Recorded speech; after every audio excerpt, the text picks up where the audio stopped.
অনেকদিন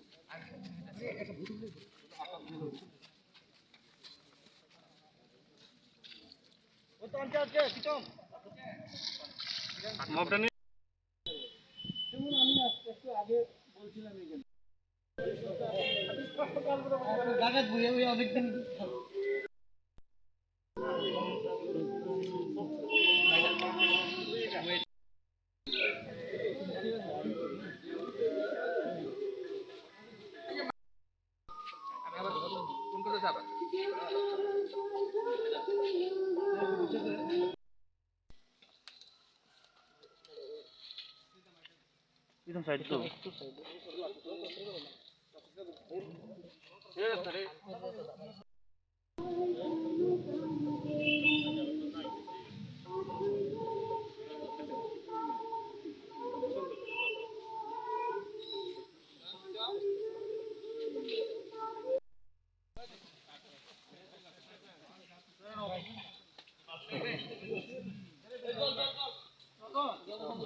জল বোতল দিন স্যার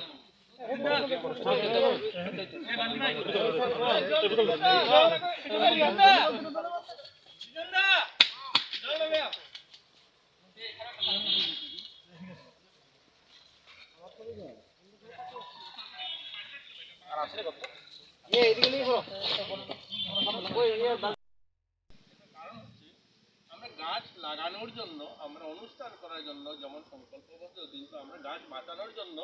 আমরা কোনো ধরনের উদ্যোগ থাকে না, সেটা সরকারিভাবে হোক আর বেসরকারিভাবে হোক। আমি শুধু যুব মোর্চার ভাইদেরকে বলবো, আমরা আমাদের সংগঠনের সঙ্গে সঙ্গে এই ধরনের কর্মসূচি কেন গ্রহণ করি না যে আমরা গাছ লাগাবো না, যে গাছগুলো সরকার লাগিয়েছে বা মানুষ লাগিয়েছে সেগুলোকে আমরা এই 1 কিলোমিটার জায়গায় রাস্তার দুপাশে যে গাছগুলো লাগানো হয়েছে সেগুলোকে দেখবো। তারা যেমন বলেছে ওনার বাড়ির সামনে, আমরা এরকম তো করতে পারি। যুব মোর্চা বটতলা যুব মোর্চার কাজ করবে যে আমরা মাসে একদিন আমরা এই 2 কিলোমিটার এরিয়াতে যে গাছগুলো লাগানো হয়েছে সেই গাছটা হয়তো ঢলে পড়ে গেল কিনা, বা সেটাকে যে ব্যারিকেড করা হয়েছে সেই ব্যারিকেডটা হয়তো কোনো গরু বা অন্য পশু সেটা ফেলে দিয়েছে, সেটাকে আবার খাড়া করে দেওয়া, অর্থাৎ এইগুলো দেখভাল করার জন্য আমরা যদি কাজ করি আমার মনে হয় যথার্থ অনুষ্ঠানের যে সফলতা সেটা মানে পরিপূর্ণ হবে। আমরা যদি গাছ লাগিয়ে যাব কিন্তু গাছ যত্ন করবো না, গাছ লালন পালন করবো না, আজকের দিন এমন জায়গায় এসে দাঁড়িয়েছে যে আমার পরিবারের সদস্য অর্থাৎ একটা ছোট শিশুকে যেভাবে লালন পালন করে বড় করতে হয়, ঠিক সে ধরনের একটা গাছকে যদি আমি আমার পরিবারের মতো করে দেখি যে আমি সেটাকে বড় করব, তবেই আমাদের এই যথার্থ যে আমাদের মূল উদ্দেশ্য সেটা সার্থকতা আসবে। আমি আমার যুব বন্ধুদের কাছে অনুরোধ রাখবো সেই কাজগুলো যেন আমরা আগামী দিন করি। নবদল বণিক বলেছে যে আমাদের সৌমিত্র গুপ যুব মোর্চার আগে মন্ডল সভাপতি ছিল, এখন আমাদের প্রদেশ সম্পাদক। আপনারা জানলে খুশি হবেন, আজকে 2 বছর ধরে সেই ছেলেটা প্রত্যেক বুধবার একটা গাছ লাগানো এবং একটা শৌচালয় পরিষ্কার করা। আপনারা ভাববেন শনিবার শৌচালয় পরিষ্কার করে আর বুধবার গাছ লাগায়। এইটা শৌচালয়